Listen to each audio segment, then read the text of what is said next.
Yes नमस्कार साथियों, आप सभी को अदम्य एकेडमी के यूट्यूब चैनल पर हार्दिक स्वागत, अभिनंदन।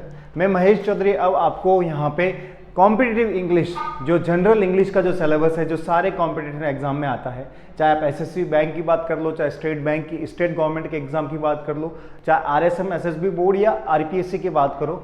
अभी मैं आपके सामने एक जनरल सिलेबस लेके आया हूं जो फर्स्ट ग्रेड एग्जाम ओरिएंटेड है। जो फर्स्ट ग्रेड एग्जाम का सिलेबस है, उस सिलेबस को हम लेके सारी चीजें डिस्कस करेंगे।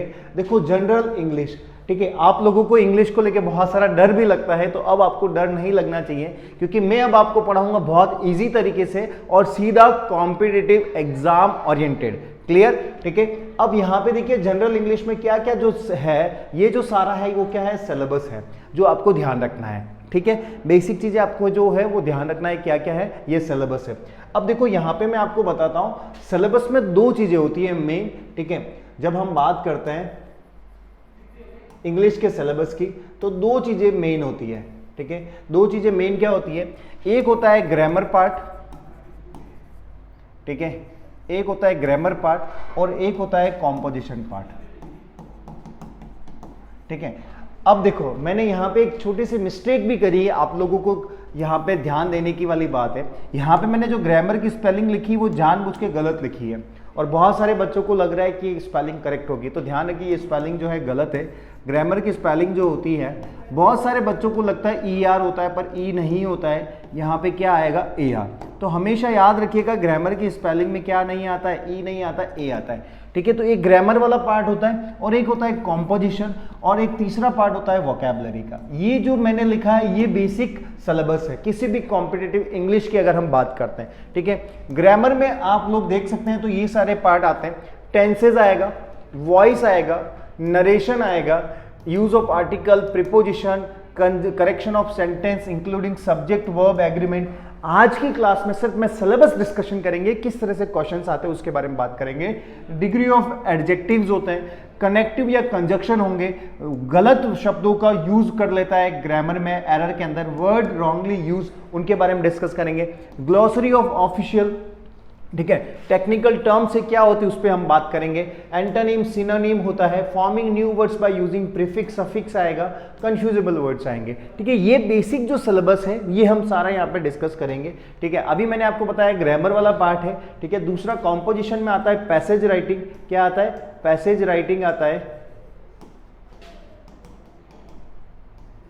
ठीक है, और वोकैबुलरी में 3 पार्ट आता है, याद रखना क्या क्या आता है, सिनोनिम्स आएगा, एंटोनिम आएगा, ठीक है, और एक और होता है, क्या होता है, one word substitution, one word substitution. ठीक है, देखो अब जब मैं बात करता हूं आपके सामने, ठीक है, आपके सामने मैं बात करता हूं, ये जो सिनोनिम है, सिनोनिम आप जानते होंगे समानार्थी जिसको बोलते हैं। एक होता है एंटोनिम जो अपोजिट मीनिंग होता है, एक होता है वन वर्ड सब्स्टिट्यूशन जिसमें क्या होता है, एक पूरे सेंटेंस के लिए आपको वन वर्ड में आंसर करना होता है। तो ये जो सिलेबस है इसके बारे में हम डिस्कस करेंगे। सॉरी, अगर आपसे कोई पूछे इंग्लिश में क्या क्या मेन है तो कहना है ग्रामर वाला पार्ट मेन है, ठीक है, दूसरा कॉम्पोजिशन वाला पार्ट मेन है और तीसरा वोकैबुलरी वाला पार्ट मेन है। तो ये 3 चीजें ही होती है इंग्लिश में। ठीक है, अब हम बात करते हैं इस सिलेबस के बारे में थोड़ा सा। ठीक है, सबसे पहला जो टॉपिक है वो टेंस या सीक्वेंस ऑफ टेंस होता है। ठीक है, देखो टेंस आप लोगों ने बहुत बचपन से पढ़ा भी है। टेंस क्या होता है, present tense, past tense, future tense, ये सारा होता है, आप लोगों को पता भी है। ठीक है, पर एग्जाम में कैसे क्वेश्चन आता है उसके बारे में हम बात करेंगे। ठीक है, तो मैंने कुछ एग्जाम्पल लिखा है यहाँ पे। देखो मैंने आपके सामने लिखा है, she attend this meeting yesterday.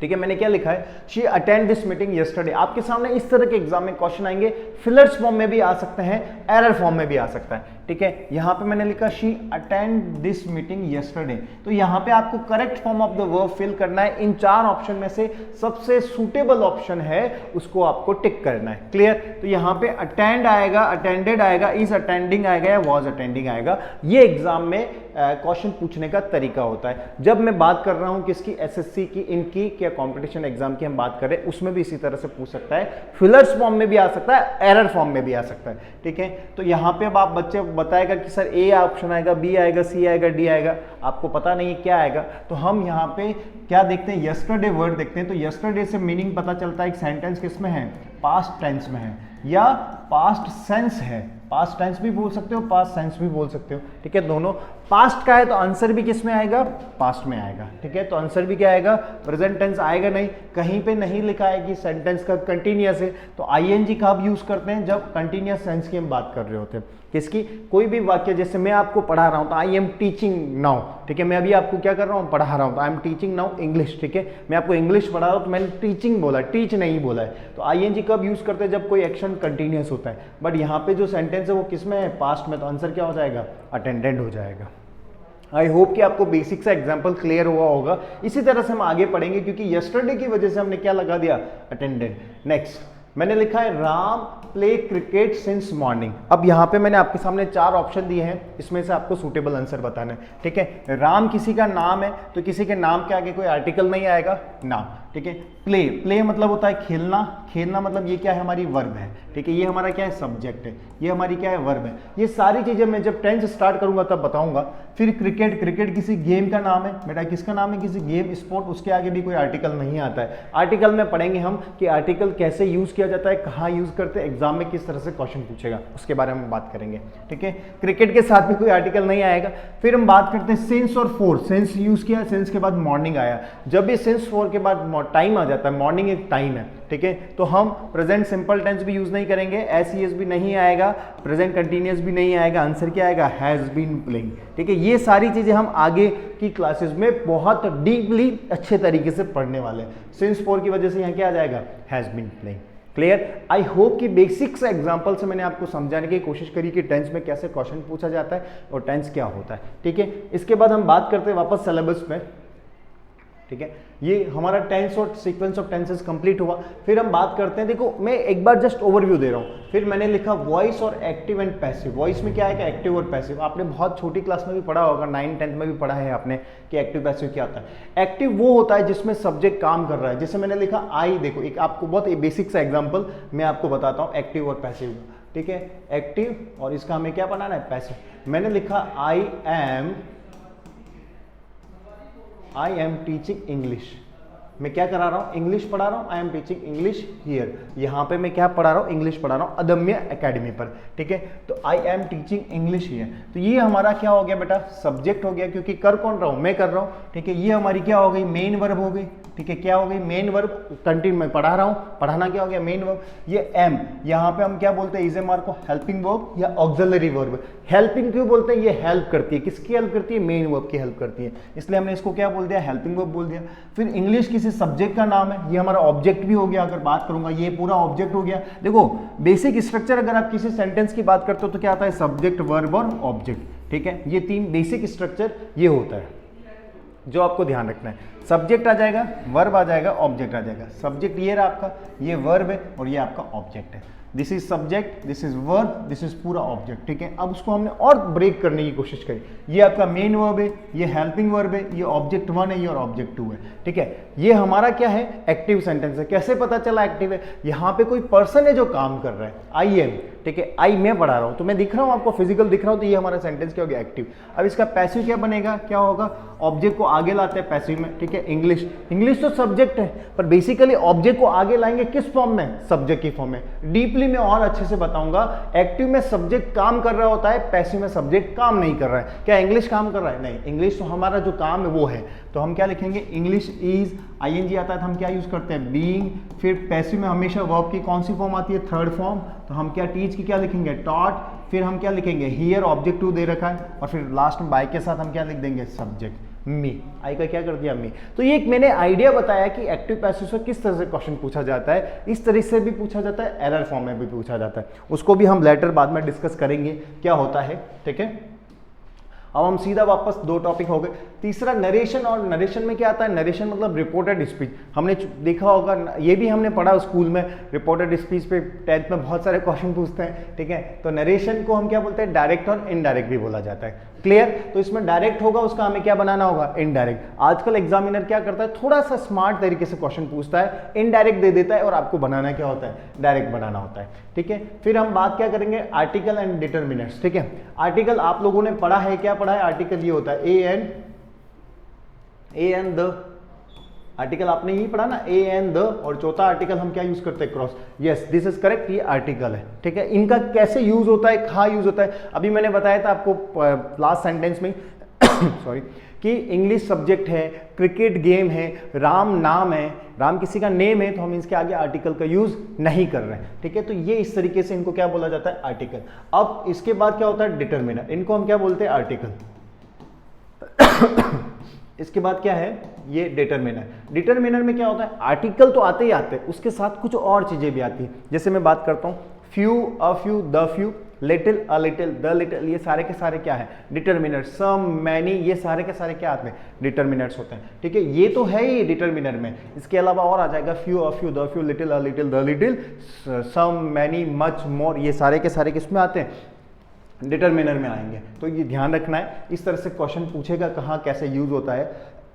फिर हम बात करेंगे प्रीपोजिशन की। बेटा प्रीपोजिशन क्या होता है आप लोगों को पता ही है। जैसे मैंने बोला this marker is on my hand, ये मेरे हाथ के ऊपर पड़ा है, तो मैंने ऑन यूज किया। कि ऑन क्या दर्शाता है, कि ये ऑन दर्शाता है कि कोई भी चीज किसी के ऊपर है। मैंने बोला this marker in my hand, तो हाथ के नीचे है, हाथ के अंदर है, ठीक है। तो उसको क्या बोलेंगे, इन। तो in, on, off, at, above, below, ये सारे के सारे क्या है, प्रीपोजिशन है, ठीक है। इनके बारे में हम यूज करेंगे कैसे, जैसे मैंने बोला this fan above my hand, above my head, मेरे सर के ऊपर ये पंखा है, टच नहीं कर रहा है मुझे, तो पर ऊपर तो है तो हम क्या यूज करेंगे, अबव। ये पंखा मुझे टच कर रहा होता सर पे तो हम क्या बोलेंगे, ऑन, ठीक है। तो ये प्रीपोजिशन है, उसके बारे में हम डिस्कस करेंगे।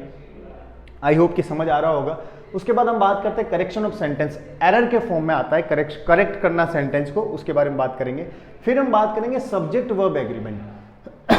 सब्जेक्ट वर्ब एग्रीमेंट में क्या होता है बेटा, जिसमें वर्ब जो आएगी वो किसके अकॉर्डिंग आएगी, सब्जेक्ट के अकॉर्डिंग आएगी। अगर सब्जेक्ट सिंगुलर है तो वर्ब भी सिंगुलर आएगी, अगर सब्जेक्ट प्लूरल है तो वर्ब भी प्लूरल आएगी, ठीक है। फिर हम बात करते हैं डिग्री ऑफ एडजेक्टिव। देखो डिग्री ऑफ एडजेक्टिव में क्या होता है, डिग्रीज की बात करेंगे। जैसे मैंने बोला this marker is better than that marker, ये मार्कर है जो अच्छा है, किस उस मार्कर से, ये मार्कर अच्छा सॉफ्ट चल रहा है, उस मार्कर से अच्छा चल रहा है, ठीक है। तो मैंने इस मार्कर का उस मार्कर से कंपैरिजन किया, तो हमने गुड, बेटर, बेस्ट की जगह क्या यूज किया, बेटर यूज कर लिया, ठीक है। This is a good marker, ठीक है, this is the best marker, ये क्वालिटी बता रहा है, ठीक है। तो उसको हम क्या बोलते हैं, डिग्री ऑफ एडजेक्टिव बोलेंगे। जो कैसे एग्जाम में क्वेश्चन आता है उनके बारे में हम लेटर डिस्कस करेंगे जब टॉपिक पढ़ेंगे, ठीक है। Connective conjunctions, words wrongly use, कुछ शब्द होते हैं जिनको गलत तरीके से यूज कर लिया जाता है, उनके बारे में भी एग्जामिनर क्वेश्चन पूछता है, जो आपको बेटा ध्यान रखना है, यही ध्यान देना है आपको, ठीक है, स्किप नहीं करना है। उसके बाद हम बात करते हैं glossary of official technical terms. देखो ऑफिशियल टेक्निकल टर्म्स ऐसी वर्ड,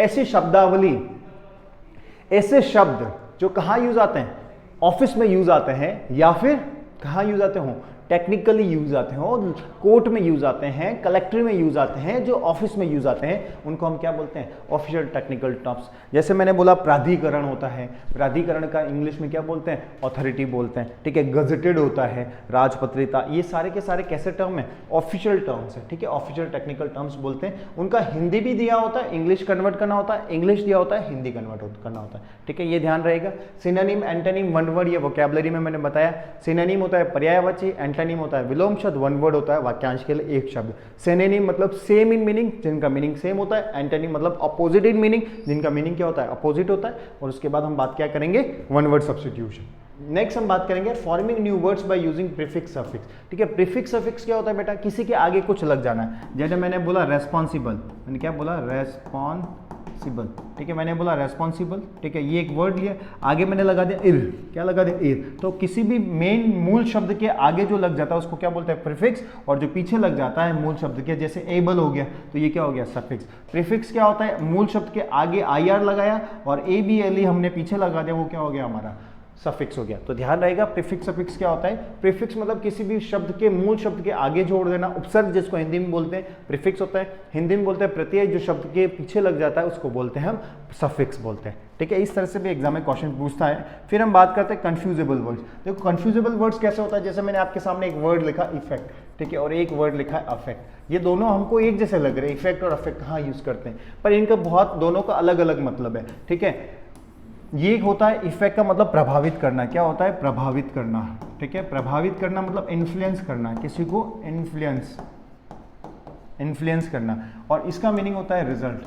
क्या रिजल्ट रहा, क्या इफेक्ट रहा, ठीक है। आपने कोई भी काम किया, उसका क्या इफेक्ट रहा, यस और नो, या फेल या पास, ठीक है। आपने मेहनत करी, आपका उसका रिजल्ट क्या रहा, उसका परिणाम क्या रहा, उसको बोलते हैं इफेक्ट। और अफेक्ट होता है किसी भी चीज को प्रभावित करना। जैसे मैंने आपको पढ़ाया और आप लोगों को बहुत अच्छा लगा, तो आप अफेक्ट बहुत अच्छे से हुए, ठीक है। कोरोना आया और कोरोना हम सबको बहुत ज्यादा बुरी तरह से प्रभावित कर दिया, तो ये होता है कंफ्यूजेबल वर्ड्स का। इस तरह से भी एग्जाम में सेंटेंस दिया होता है, उसके सूटेबल आंसर लगाना होता है। ये दोनों तरह के ऑप्शन मिलेंगे आपको, ठीक है। तो आपको ध्यान रखना है। तो अभी मैंने आपको जनरल सिलेबस के बारे में डिस्कशन किया है और आई होप कि आपको अच्छे से समझ में भी आया होगा। इसी तरह से आप रेगुलर आप हमसे जुड़िए। मैं आपको विश्वास दिला रहा हूं, आप बहुत कम समय में इंग्लिश को बहुत अच्छे तरीके से स्ट्रॉन्ग कर लोगे। In the point of exam point of से अगर हम बात करते हैं, कॉम्पिटिटिव एग्जाम अप्रोच की अगर मैं बात करता हूं, उस तरीके से आप इंग्लिश को बहुत अच्छा कर लोगे। आज मैंने जनरल सिलेबस के बारे में डिस्कस किया है। कल से हम क्या करेंगे, सारे टॉपिक वाइज स्टार्ट करेंगे। सबसे पहले हम टेंस पढ़ेंगे, बेसिक स्ट्रक्चर पढ़ेंगे, 3 तरह के टेंस है, एग्जाम में कैसे क्वेश्चन पूछा जाता है उसके बारे में ज्यादा ध्यान दूंगा। बाकी मैं आपको कोई भी यहाँ पे इंग्लिश का मास्टर नहीं बनाना है। मेरे को आपको बस इतना बताना है कि आप सारे एग्जाम में क्वेश्चन अटेंड करें और 90 to 95% क्वेश्चंस को करेक्ट करें। यही मेरा टारगेट रहेगा। ये जनरल सिलेबस है, आप कॉपी में नोट डाउन जरूर करें और इनके बारे में हम डिस्कस करेंगे। आई होप कि ये जितना भी मैंने आपको बताया आप सबको अच्छा लगा। वंस अगेन आपका यूट्यूब चैनल अदम्य एकेडमी के यूट्यूब चैनल पे हार्दिक स्वागत, अभिनंदन। और मैं रेगुलर आपकी क्लासेस लूंगा। Thank you so much. आप सभी का दिन बहुत अच्छा हो। Have a great day ahead. आप सभी का दिन अच्छा हो। Thank you.